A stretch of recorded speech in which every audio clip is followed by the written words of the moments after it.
4 years ago because we recognized the vulnerabilities, challenges, and opportunities that biotechnology presented. I appreciate the work that the commissioners and the commission's staff have done, especially our House members, Ranking Member Khanna and Congresswoman Stephanie Bice.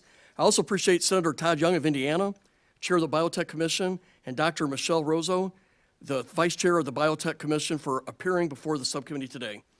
The United States has long been a leader in biotechnology, my home state of Nebraska being a big contributor to our leadership, but there is no doubt that China is catching up. China has invested heavily in manufacturing, synthetic biology, and other biotechnologies, meanwhile prioritizing biotechnology leadership. It is important now more than ever for the DoD to catalyze research and development in emerging biotech and dedicate the necessary resources to maintain the United States lead in this critical technology area. While biotech is traditionally thought of the medical and agriculture sectors, when applied to defense and national security, biotech has the potential to secure supply chains, enhance sensors to counter bioweapons, and improve warfighter readiness and lethality. The Department of Defense has made strides in improving integration of biomanufacturing to fully maximize the power that biotechnology can bring to bear for national security. But it must continue to scale those capabilities.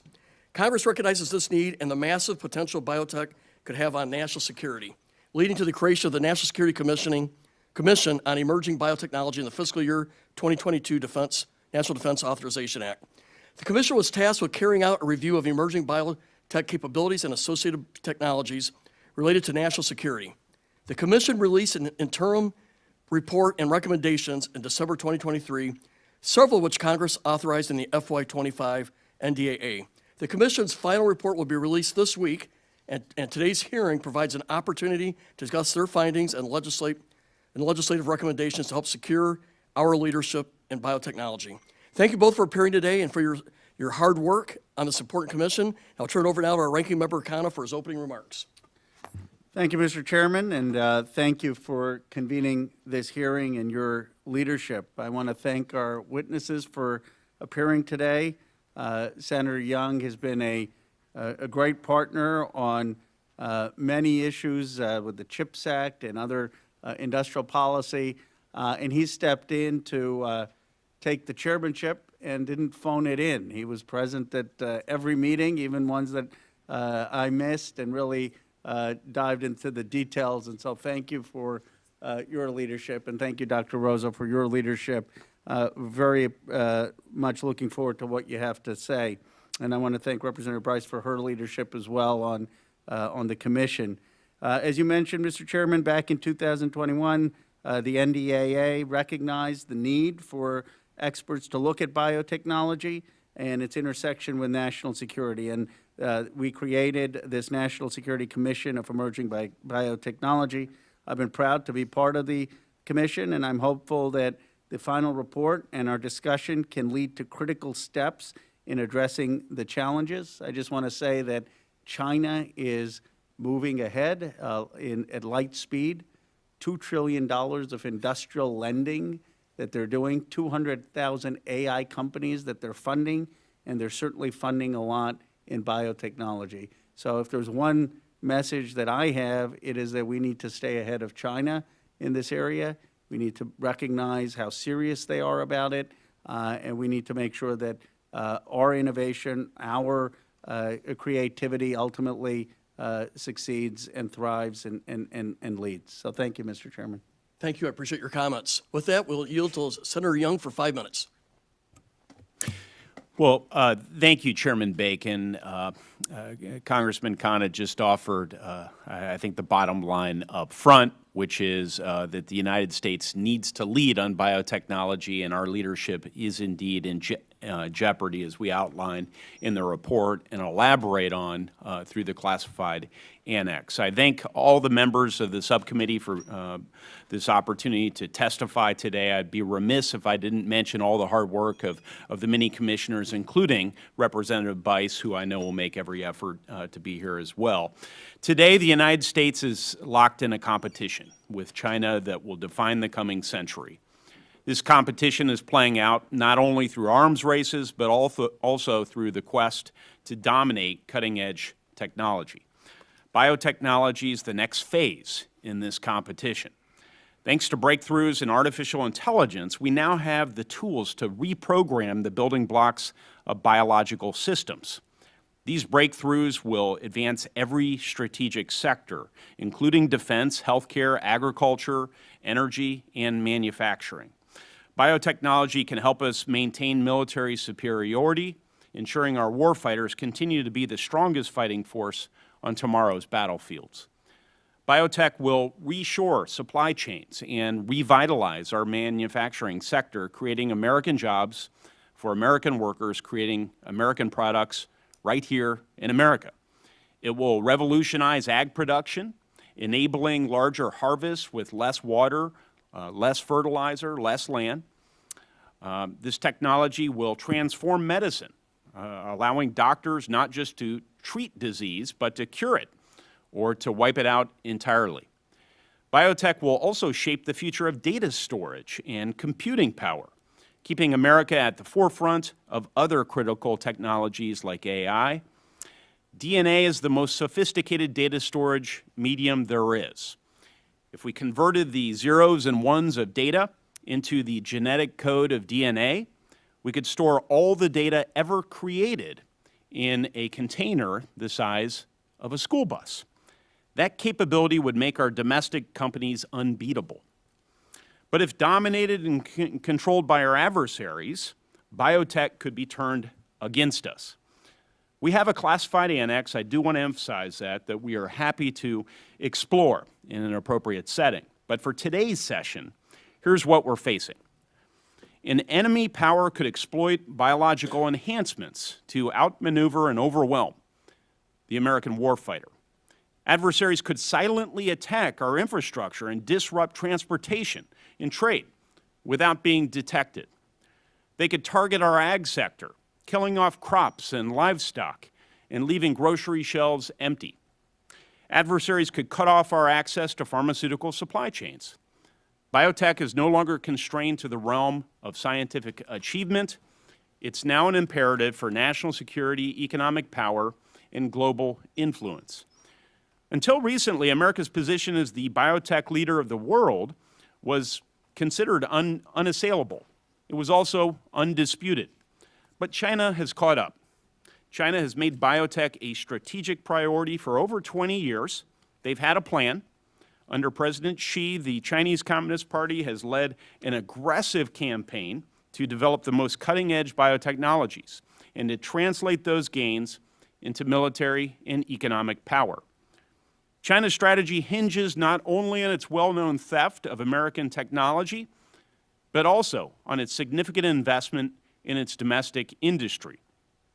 China spends massively on research and development, supporting its hand-picked champions with immense subsidies and preferential treatment. It helps these state champions acquire the U.S. companies with the most promising technologies.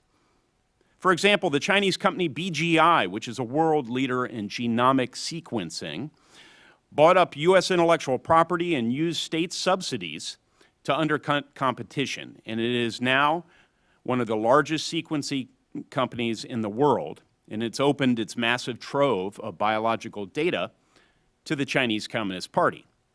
China's strategy is now paying off. China's making breakthrough after breakthrough, including this year creating the first fully AI-generated prescription drug, and it now dominates the biopharma supply chain. We know from experience how the Chinese economic playbook works. Corner the supply chain, then choke it off in the hopes of weakening America. Economic warfare isn't the only tool the CCP is eyeing. China is investing heavily in gene editing, bionic robots, human-machine teaming, and biomanufacturing, and it's targeting these technologies for defense applications. We've every reason to believe China will weaponize biotech. The government already deploys genomic surveillance to repress Uyghur Muslims, part of its extensive campaign of tech-enabled genocide, and it has the means to take efforts to the next level. Back in 2018, a Chinese scientist produced genetically modified babies, causing an extreme backlash around the world. But after a stint in jail, that scientist is back in the lab. And others have surely followed in his footsteps. The possibility of PLA super soldiers is no longer science fiction. The biotech race is not over, but our window to act is shrinking. Our Commission's primary recommendation is that the U.S. government should dedicate significant resources over the next 5 years to win the biotech race. Our strategy is twofold: make America innovate faster and slow China down. To innovate faster, we need to harness America's tremendous strengths. Our private sector is the envy of the world, and our capital markets are 4 times larger than China's.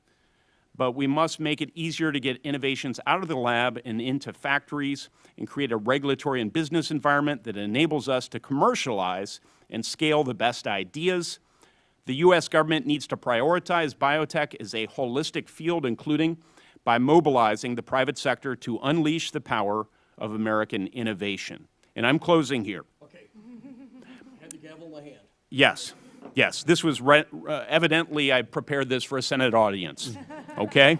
I am self-aware, and I apologize for that. So thank you for indulging me, busy members of this committee, and I feel grateful to be with all of you. We need to slow China's progress down. That's the second dimension of this strategy. That starts with ending our blindness to China's clear ambitions for biotech. We must strictly defend our intellectual property and data against Chinese espionage and acquisition. Chinese state-owned enterprises aren't ordinary competitors and should not be treated as such. We've learned the cost of inaction. We let China catch up with us on semiconductor manufacturing and allowed the Chinese to take our tech, our industry, our jobs, our leadership. The CHIPS and Science Act, which many of us worked on here, has helped return America to its position as the leading global hub for chips, but it wasn't easy and it wasn't inexpensive. Let's avoid that. The recommendations in our report represent our best chance to ensure biotech remains a hallmark of American innovation. Thank you again, all of you, for indulging me, and I look forward to answering any questions. Thank you, Senator Young. Dr. Rozo, you're Thank you. recognized. Thank you so much, Chairman Bacon. And thank you to my fellow Commissioner, Ranking Member Khanna. Our Chairman, Senator Young, just laid out the stakes. Emerging biotechnology is the next battlefield in the great power competition with China. The race for biotechnology dominance is on. China is catching up, and in some key areas, they are already overtaking us. Today, I would like to take a step back and talk about how we got here and what we can do to ensure America wins the biotechnology race. I come to my role as Vice Chair of the National Security Commission on Emerging Biotechnology as a molecular biologist by training. I know firsthand that molecular biology and modern biotechnology has existed as a field of study for less than a century, ever since Watson and Crick began unraveling the DNA helix. But biology is complex, and this has previously limited our ability to fully harness its potential. But this is changing, thanks to advances in artificial intelligence and engineering biology. Today, cutting-edge AI foundation models have predicted thousands of protein structures for help with tasks like designing drugs. This would have previously taken hundreds of millions of researcher years using conventional methods. We are arriving at what we refer to as the ChatGPT moment for biotechnology. This will both be a technological leap forward as well as its widespread public embrace. We are about to see decades of breakthroughs happen seemingly overnight. And as we hear, biotechnology is reaching beyond medicine to touch nearly every aspect of our lives, and this includes the battlefield. Biotechnology will be a game changer for major problems facing our military today. It can solve for logistics on demand, secure supply chains, enhance operational readiness, and military medicine. One example, and I brought some props for you all, the golden hour. This is the critical period following trauma during which treatment significantly improves chance of survival. Access to blood saves lives. But access to this blood is difficult in combat zones or in remote areas in the United States. With technology under development at DARPA, we can mix dried red blood cells, platelets, and plasma, crack this like a glow stick, and make shelf-stable blood. This can turn the golden hour into a golden day. Imagine if soldiers in combat could quickly brew chemicals, medicines, and supplies on the front line, not unlike how we brew beer from yeast. This is not science fiction. Biotechnology holds so much promise for national security, but we need to get these innovations into the hands of the warfighter and in the consumer. America should dominate this technology. Modern biotechnology is an American invention after all, but just because you invent the future doesn't mean you get to control it. Our commission found that America's biotechnology strengths are atrophying, and dangerously so. We lack a federal strategy to direct biotechnology development, and federal funding for R&D has stagnated. We do not treat biological data as the precious strategic resource it is. Our biotech infrastructure and ability to attract and retain talent is second-rate, and while American innovations are extraordinary, we fail to sufficiently commercialize them. Above all, the U.S. market is not currently supporting all the diverse applications of biotechnology. There is a well-established group of biotech investors that fund therapeutic product development. But companies exploring biotech products or platforms for health security, agriculture, industrial manufacturing, energy, and defense, all things critical to U.S. national security, are being largely ignored.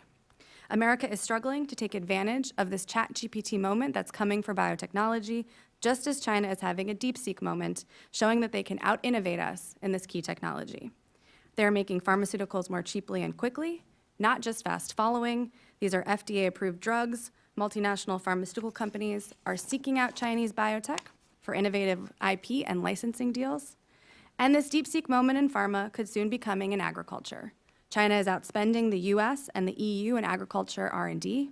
In 2019, for the first time, China applied for more international patents than the United States, and many of these applications were for patents that use CRISPR, which is this cutting-edge biotechnology technique, and agriculture. From there, China could outpace us in industrial applications and even in defense. They have more widely cited papers in synthetic biology than we do, after all. They stand to lead at every aspect of the value chain, from research and innovation to manufacturing and the underlying supply chain. We need to get our house in order unless we want to forfeit our global leadership. Our report sets out an action plan for how the U.S. government can avoid that future. Critically, we need to mobilize the private sector. That means simplifying pathways to market, exempting certain products from unnecessary regulation, investing in technology startups, and making the government a better customer for biotech products, all while pushing back against Chinese brute force economics. If put into actions, these recommendations will give America a fighting chance in the biotech race, but we must act now while we still have time to compete. Thank you. I'm going to ask my questions at the end, and I'll yield to the ranking member, O'Connor.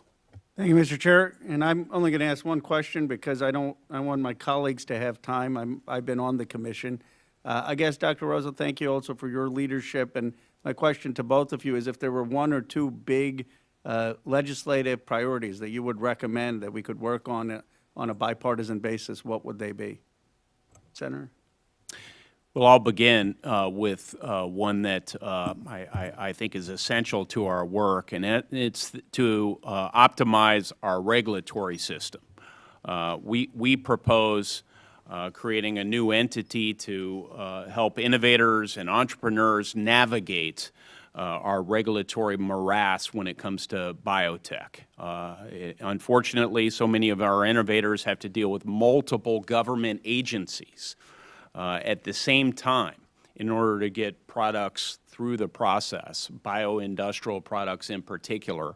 And so many of these steps are duplicative, unnecessary, and significantly increase the time from innovation to market, thus changing the hurdle rate for any investment and reducing the extent to which we see a lot of people even attempting to innovate in the bioindustrial space, which is the one that most comes to mind when we think about what could benefit our warfighters. So we need to improve our regulatory process.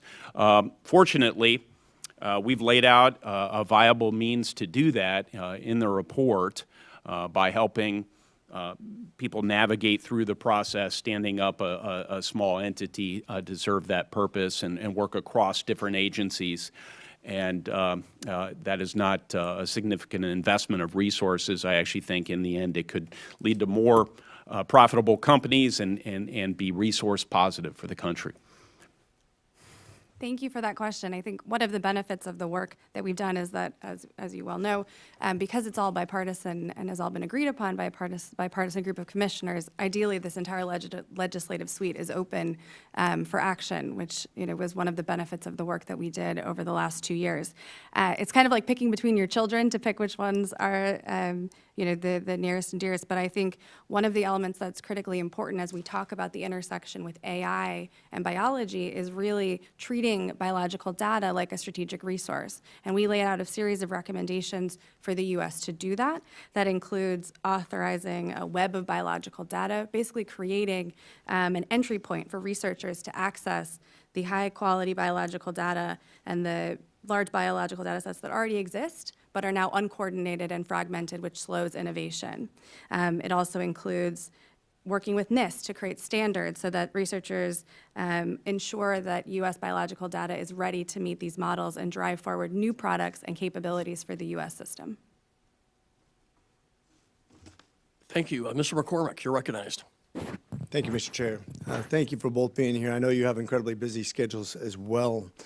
One of the things I've noticed is since the advent of biomade during World War II and just trying to figure out what we're going to do with rubber at the time, we've come a long way since then, but we still have a lot of challenges. What do you think the most significant things they're bringing to the table right now and innovation and things that we can use, something that the common person might think, oh, I didn't know that came from biomade? Or what's the most leading edge technology? Obviously, AI, for example, is going to be instrumental in the way it transforms the future battlefields and weaponry and stuff like that. But what are we getting from biomade that we can actually apply right now that maybe would be exciting to hear about?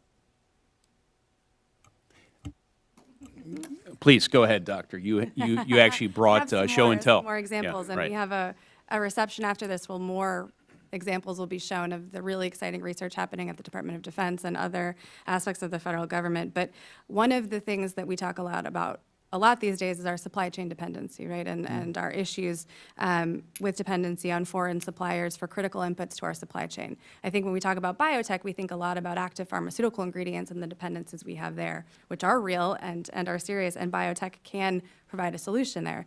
But let me talk about one that we might not immediately associate with the biotech solution, and that's rare earth elements. So again, something we've been talking about a lot here in Washington, dependencies on China for production and processing of critical elements that go in our semiconductors, phones, automobiles, weaponry, really significant vulnerability.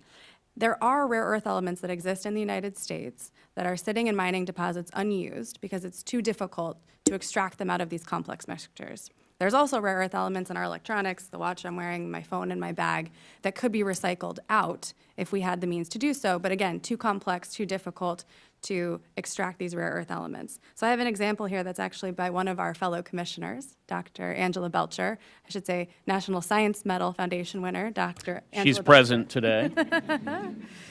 And this is a super high surface area carbon made by biology that was engineered to mine critical minerals and be magnetic in order to efficiently separate them, to solve this problem that I've been describing about how do we get these rare earth elements out of these complex mixtures. So I'll just show you, might be hard to see from the dais, but with this magnet, you can see this material is moving and is able to be separated, therefore out. And so biotech can provide a solution to some of the dependencies we face, like in rare earth elements. I would like to volunteer to be the first recipient of a venom suit based on that material. I noticed that the FDA has kind of double application of standards when it comes to China versus us. Like, they don't get investigated the same way. They have to have an announcement. They know when they're coming, and they don't have the same quality. I know for a fact their drugs they produce don't have the same quality as American-produced antibiotics and other medicinal effects. That worries me, that we don't have the same standards. I also think that they're warping the market, obviously, by the way they subsidize their producers, and they put us out of business. They've been taken to court, I think, by the World Trade Organization on our behalf, I think 27 times, lost every single time. They just get better at cheating since they joined. What are we doing to combat that so we can be in a competitive market and actually hold them accountable for the future of America, not only just in biomade, but also in just anything that we need as a strategically important substance that we can get a hold of? So Congressman, you hit on a key weakness of how we've been working or competing with China in recent years as it relates to biotech. We cannot wait for the Chinese Communist Party to run their playbook again. We know what it is. They aim to subsidize and distort the biotech market the same way they have other markets, to corner the market in various strategic areas, and then to choke access to the market if we don't behave the way the Chinese Communist Party wants us to. That's called economic coercion, and it's something that we have come to understand. So we need to reshore not all of our biomanufacturing, but enough of it. We need to take risk out of our supply chains and come up with commercial pathways for the innovations that we make in this country, and then to ensure that we have a sufficiently robust biomanufacturing sector so that we can manufacture what we innovate in here, turn those things into products. And so we've come up with an approach to regulatory optimization that I mentioned. We have identified how we can get more biomanufacturing in this country by strategic, targeted investments and crowding in private sector investments so that we can create high value add jobs across the country and produce these products here, consistent with President Trump's vision and the vision of Republicans and Democrats alike. And then way upstream, we need to continue to invest in the amazing innovation ecosystem we have. Personally, I'll speak just as a member here. I think some of the efficiencies that we may find in the research enterprise can be rededicated towards this critical area of biotech, so that we're making sure we have enough attention to biological innovation, turning those things into products here. Do you have anything to add, Dr. Rozo?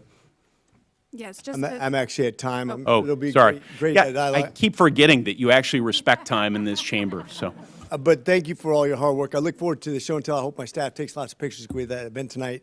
And thank you for the Super Soldier Serum too. It really benefited me. Thank you. We're all having a cultural moment here, Senate and House. Mr. Keating, you're recognized. Well, thank you, Mr. Chairman. It's great to see Senator Young.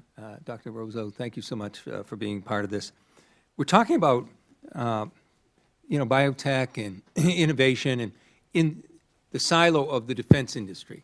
But really, I can't conceive of the fact that in the bigger picture, the cuts that we've made, the cuts that are forecast in our budget, the decisions that are being made by DOGE, the tariffs that are being contemplated, by the administration now, the effect that has on the people that will be entrepreneurs, the cuts in our universities for research, the effects of immigration. All these things are going to have an effect as well. So, Senator, how much of these outside, I don't call them outside factors, I think they're really integrated. Our brand in this country is research. We're the best. And both of you are saying we're losing ground. But these other decisions can't but have a very negative effect on the kind of research that we're talking about that's so important, not just for our defense, but for our economy. well, thank you, Congressman. It's good to see you again. It won't surprise you that I anticipated this naturally, this line of questioning. Especially about tariffs, since you and I worked together on working on the other We did. And one of the points of emphasis that both you and I had was we wanted to create more good jobs here in America.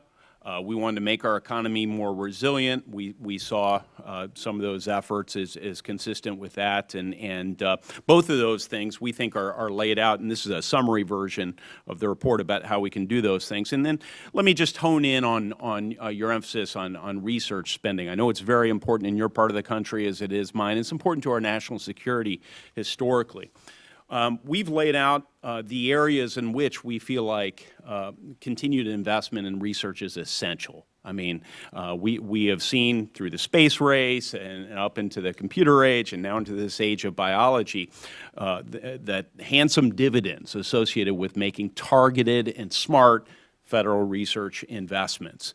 I think the administration believes, I think we should all be open to the notion that not every single investment we're making in our research enterprise is a first order of importance. This is national security relevant. This is a national security investment. So we think so much of research investment can be channeled into these mission-critical areas like this one. So we've come up with ways that we think are smart and cost-effective to do that.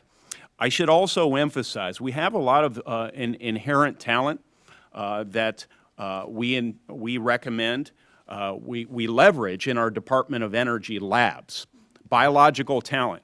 Now, perhaps a generation or two ago, we would have just created a standalone DOE lab, but that would have been costly. And this isn't what our taxpayers are looking for. They want us to take our assets and figure out the most cost-effective way we can meet the mission.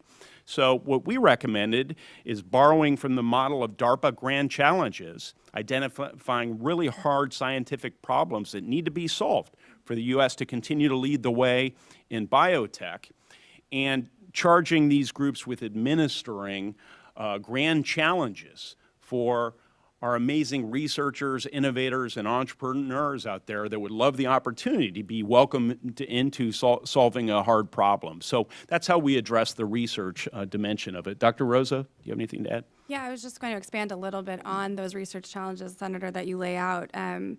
Again, this is an area to reference Dr. Angela Belcher that she led with our staff.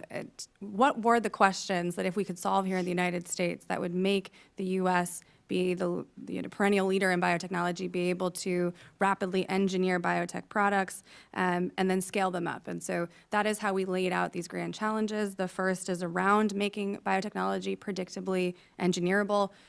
One of the luminaries in the field describes how biotech is still this field of tinker and test, and we need to get to design and build, this true engineering discipline. So we lay out a series of efforts to do that. And then the second grand research challenge is around making biomanufacturing scale up and predictable and cost competitive, so we can move these products from lab to market into the hands of warfighters. I understand, for instance, trying to avoid the valley of death and some of the problems with small businesses, but I also think our universities remain a tremendous, resource in our country, and they're being damaged with these cuts, as are people that are thinking about being entrepreneurs who could locate in another country. And talking about China, I know in my own district there are scientific facilities there where they're offering their own private labs, their own housing, just as competitors. And I'm worried that these young PhDs, these young scientists, we're going to lose them, and we could lose them for a generation. I know my time is up. We're not on Senate time, and I'll yield back. I've been trying to be generous. I think, Mr. Vindman, you're recognized next. Thank you, Mr. Chairman. So we're obviously entering a phase of growth regarding our ability to engineer biology enhanced by AI and other digital technologies. What areas is the U.S. leading in, and where are we trailing? So we have laid out in the report a series of our perennial strengths, which has been in that innovation ecosystem, in the ability to create the cutting-edge tools around engineering biology, having the best market in the world as we lay out. And so that area, that intersection, we have historically led in. When it comes to manufacturing and sort of the next stage of scale-up, this is an area where we're seeing trends replicate as we did in other industries, where U.S. companies, particularly that are doing bioindustrial manufacturing, are leaving the U.S. to do their scale-up. And we've heard from the commission, we spoke with over 1,800 stakeholders across the biotech ecosystem, domestically and abroad, and we're able to understand some of the challenges facing those researchers and inventors here in the United States who want to perform biomanufacturing here domestically. The facilities are not available, and those that are not accessible to those individuals. And so while they would like to be here, they're going abroad to do that work.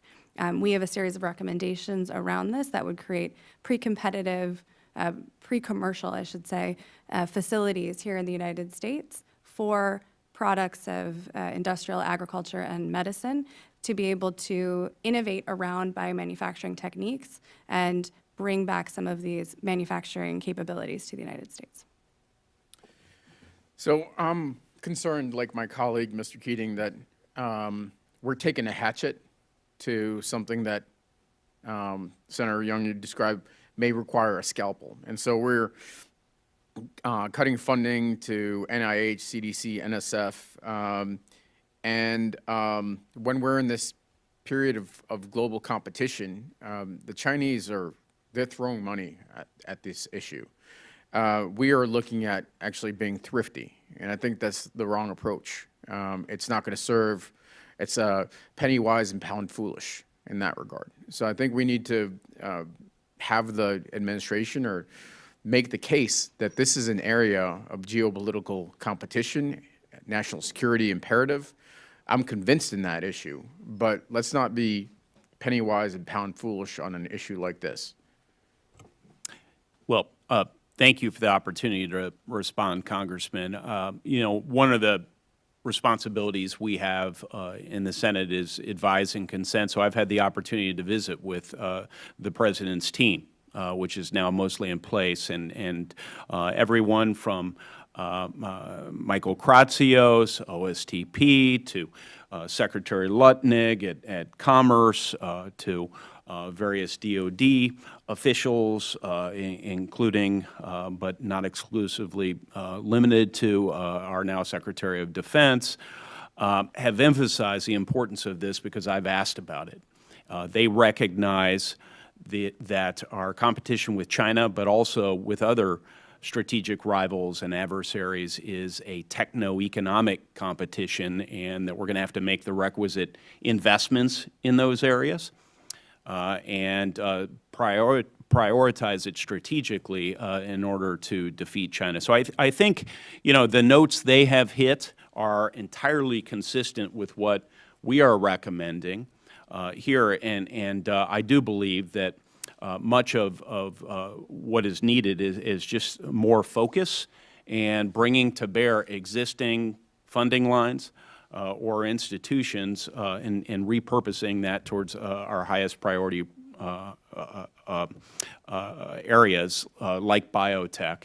And I don't want to, understate the importance of the regulatory piece of this as well. We got into field hearings and consistently hear that innovators either had to stop innovating or go overseas with their amazing innovations on account of our tedious regulatory atmosphere. It just drove up costs unnecessarily. Yeah. Do you have any legislation that's on the shelf? I mean, We do. Sure. Okay. Yes, yes. And our commission will remain impaneled for a number of months to see these recommendations through, to provide technical assistance to members of Congress and committees so that we can move these recommendations through the process. Yeah. Thank you. Thank you. Ms. Houlihan, you're recognized. Thank you, everybody. I'm really excited for this conversation. Biology is, I think, something that scares the hell out of me, and I'm really, really excited that we've spent so much time, your commission has spent so much time thinking about it.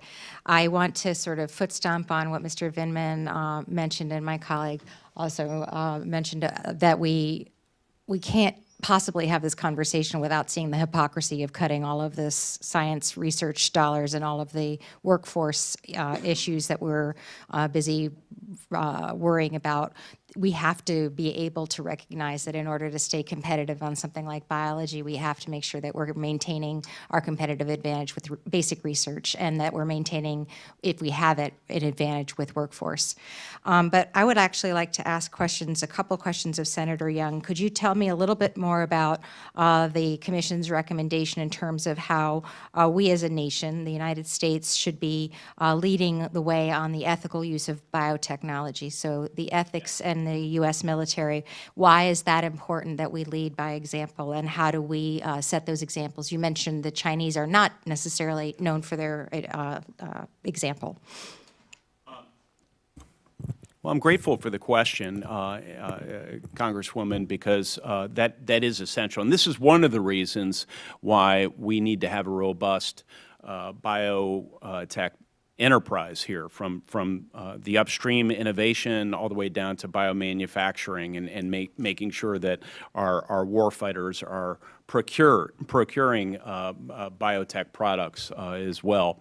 The Commission recommends, for those who aren't familiar with this recommendation, creating an advisory body to think through the various ethical issues that might come up as new innovation occurs.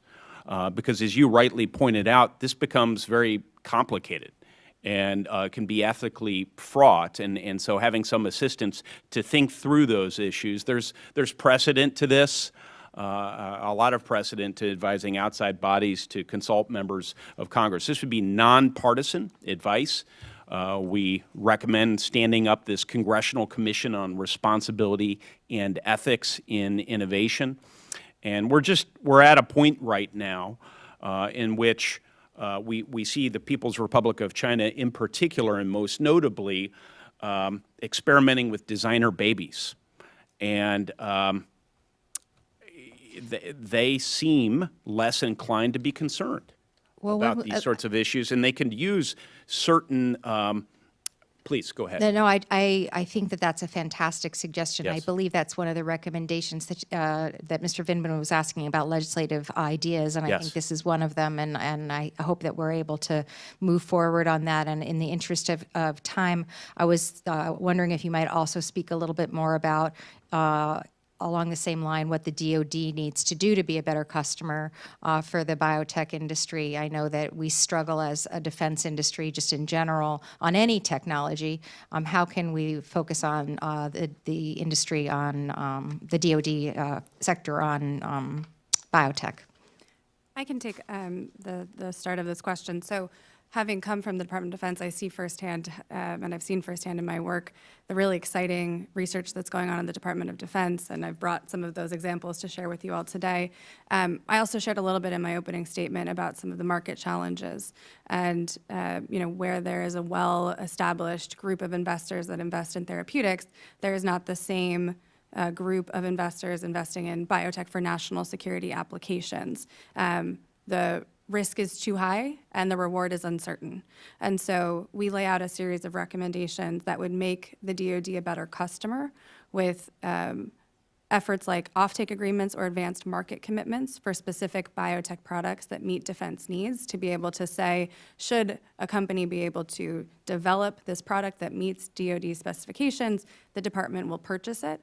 This demonstrates that there is a market available and takes some of the risk away from those investors who can then step in and support some of these companies through development. And with my last half a minute, it strikes me that we've seen this play before in a lot of ways, and you're saying China has kind of a strategy that they've developed already for other industries to dominate other industries. I think it was something like copy and then conquer and then strangle, I think was the language that you guys used in your report.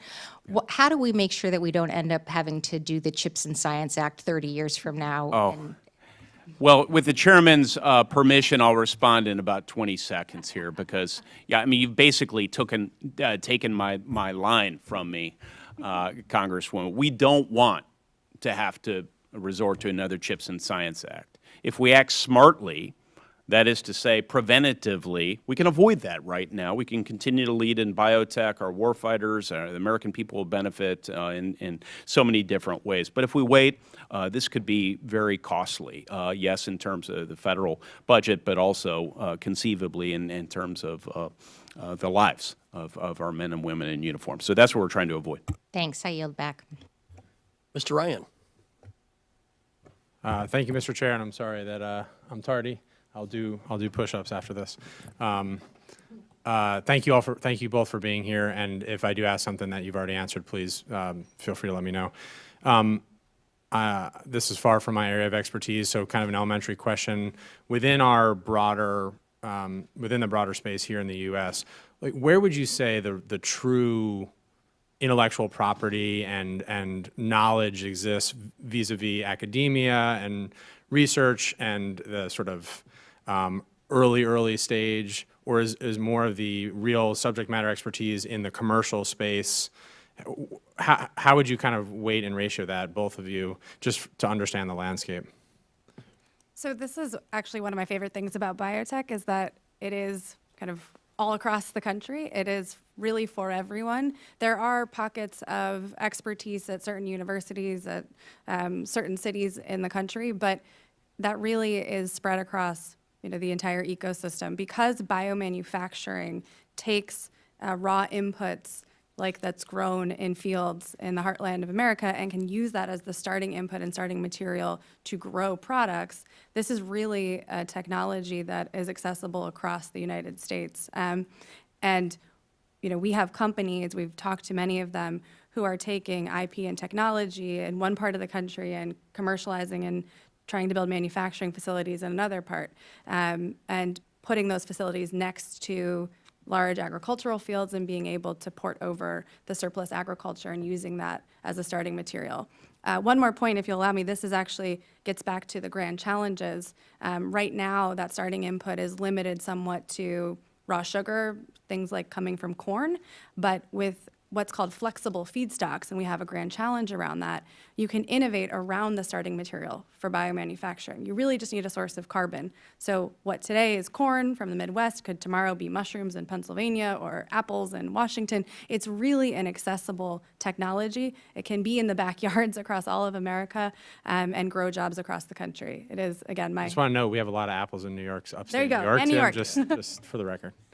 Senator, yeah, please. And if I could, Congressman, I just emphasize these aren't PhD jobs. Most of them. These aren't jobs that require a fancy MBA or graduate degree. These are jobs that if you have a high school education, you may require a little follow-on training at the local community college, but good paying biomanufacturing jobs across America. We could imagine a reordering of supply chains, and I think we'll actually realize that in the next several years, where there's more distributed manufacturing occurring near customers, drawing on corn stovers and switchgrass and other inputs that go into as feedstocks to biomanufacturing. And so really exciting economic opportunities. At the same time, we're staying in front of the Chinese, which has national security implications. And just one quick follow-up on both of the national security, but also the economic development side. Are there places or groups, excuse me, that have kind of started to get this right, that are really leading the nation right now in terms of bringing that all together, or are we still have work to do to, like, is there a place you could point to as a case study of success where this is already happening, where? Mine goes to places outside of the United States, unfortunately, but there have been a few green shoots, so to speak, here in the United States. One was through the CHIPS and Science Act, a tech hub in Illinois that could definitely become much more important to that area's economy. But Dr. Rozo? Sure. There's also BioMade, which is a manufacturing innovation institute that was funded by the Department of Defense that works on scale-up challenges for biomanufacturing, but is putting facilities across the country to be able to drive forward biomanufacturing. And again, you may have missed my telling everyone about the reception that is happening after this event, where we'll have some of those products to show people, but it's things like a shirt from Lululemon or shoes from Nike. And so there are great examples of this happening and coming to fruition. We just need to make that flywheel turn faster. Yeah. No, I appreciate that. And again, appreciate not only both of your work, but everybody involved in the commission. I know it's a lot of time, and I think it's a great service to the nation. So thank you, and yield back, Mr. Chair. Thank you. We have a guest with us, Ms. Stephanie Bice. So I ask unanimous consent that non-committee members be allowed to participate in today's briefing after all the committee members have had an opportunity to ask questions. Is there an objection?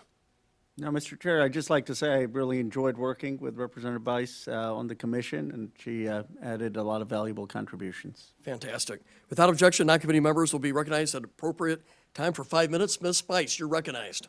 Well, thank you very much, Chairman, and it's really great to be back in the City Subcommittee hearing room with all of you. I want to first say thank you to Senator Young and Dr. Rozo for their tireless work the last 2 years on this report, and I see many of our fellow commissioners that are also participating in the audience this afternoon. So it's been a privilege to be part of the commission the last 2 years for me. I did not have a lot of knowledge of biotech or biomanufacturing. In the last 2 years, I have learned a tremendous amount. And it, I think, is really incumbent upon us to take what's in this report and move forward with it. There's been a growing interest in the biotech space, and as everyone here knows, the CCP is investing heavily into biotech and biomanufacturing. In 2023, the R&D spend in biopharmaceuticals reached $15 billion, a 42,000% increase from 2015. China currently controls 80% of global pharmaceutical supply and possesses a monopoly of key elements of the global pharmaceutical chain. And while China may pose as domineering in biotech, the U.S. still has an edge, but action is needed for us to grow in this realm. The Commission's report hopes to give a series of recommendations to develop and maintain our lead in the field of biotechnology. It highlights the need for the U.S. to develop the necessary infrastructure to scale the burgeoning bioeconomy at home. And it explores ways to grow our biotech workforce, ensuring that we continue to be a hub for the best and the brightest in the world. It also makes recommendations to help simplify the regulatory process and make it more appealing for businesses who want to develop their products right here in America. Again, it's been fun to be a part of this. It's been incredibly eye-opening to realize the work that needs to be done. And I very much look forward to working with Roe and Senator Young and Senator Padilla to move many of the recommendations that have been put forward legislatively to make those happen, become a reality. So with that, Mr. Chairman, thank you for indulging me for a few minutes in this subcommittee's work. And with that, Mr. Chair, I yield. Thank you. I want to thank you both for your expertise and sharing with us today. So our subcommittee, we look at cyber, electronic warfare, AI, information or technology enhancements, and I feel like I sort of understand this is hard, and so this is something new for me. So I really appreciate learning from you, and I look forward to digging into the report and learning from it. Now, what we find in these other areas, sort of cyber, AI, EW, the private sector is ahead of us, ahead of the military, and it's hard for the military to figure out how to work with our private sector and fund things that year, get the technology sooner. Are you seeing the same issues with biotechnology? Yes. Yes, the same paradigm repeats itself. And we have a series of recommendations to try to address that. One to highlight is on military specifications. So sometimes a product designed by biotechnology may meet the same standards as a product with conventional or legacy manufacturing. Sometimes it may even exceed those standards. But because it was biomanufactured, in many instances, the mil spec is not written in such a way to accommodate that product. And so with adjustments, that, as you well know, creates a chilling effect in terms of being able to actually procure that product and the acquisition cycle. So with adjustments to that, we aim to fix one of those perennial problems that we've heard about from stakeholders. Yeah, the culture of the military is to have a 5, 7, 8-year plan, pay down the road, and it doesn't work in this model. Do these companies have the same challenges that we see with others with the valley of death, where they get a start, but they can't get traction? Really, yes. How can we help with that? Yeah.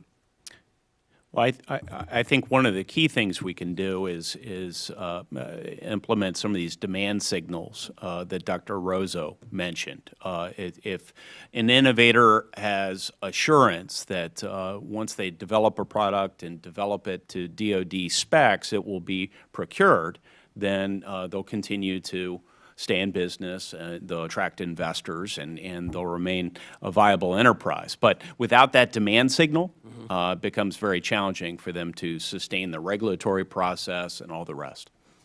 Thank you. And we also lay out a recommendation around an independence investment fund that would be run by a non-governmental manager, operate somewhat like a venture capital firm, but with government priorities in mind. We recommend that a portion of this fund be directed towards biotechnology, but not the entirety of it, owing to, as you describe, the challenges for biotech repeat itself in other critical and emerging technologies. This aims to have the government be a source of, again, buying down risk for the private sector, signaling that this is something that's important to the government, and get private sector off the sidelines and on the field to play for all of these emerging technologies that are necessary for national security. Thank you. How can DoD implement the use of AI with biodata to drive biotechnology innovation while protecting against malicious issues Well, or uses? yeah, in the biotech space, one of the key things that we consistently heard was there wasn't enough AI-ready biotech data for our innovators to get access to. So we propose creation of this web of biodata that will allow researchers to share one another's findings, and then we also allow that biodata to be accessed and then utilized by innovators. So that would take some of the cost and some of the challenges out of associated with solving problems for our innovators. And Senator Young points out, critically, it would be cyber secure. So you would, have that added protection around access to those data sets. Okay, thank you. Does anybody have a follow-up question? I want to take a moment to thank Representative Khanna, Representative Bice. Thanks for serving on this commission and your leadership. Thank you to you both. And I could just tell for me, I'm on the tip of the iceberg. I got a lot more to learn in this area. So I appreciate your leadership and your hard work. Thank you, Chairman. Thank you. Thanks, That will members. close. Go ahead, I'm sorry. I was just going to say thank you to you for putting this together and allowing us the opportunity to be able to talk about the report. It's important and it needs to be highlighted. And I think the discussion here is really a first step, a beginning to letting people understand how important this truly is and how critical it is for Congress to take action. And I would also just add that you may not be aware, but in the president's executive order, he actually talked about investment in biomanufacturing. So I think this goes along with the president's sort of vision for transformation of the space. And I don't know, Senator, if you wanted to add anything to that. I think we've come to a close, and I overstayed my welcome in the opening comments, but the golden age of innovation, right, is something we're all trying to usher in. So I certainly think that's consistent with the president's agenda. Thank you. Well, I have a 10-hour flight on Friday. I know what I'm reading. All right. With that, we'll close. Thank you.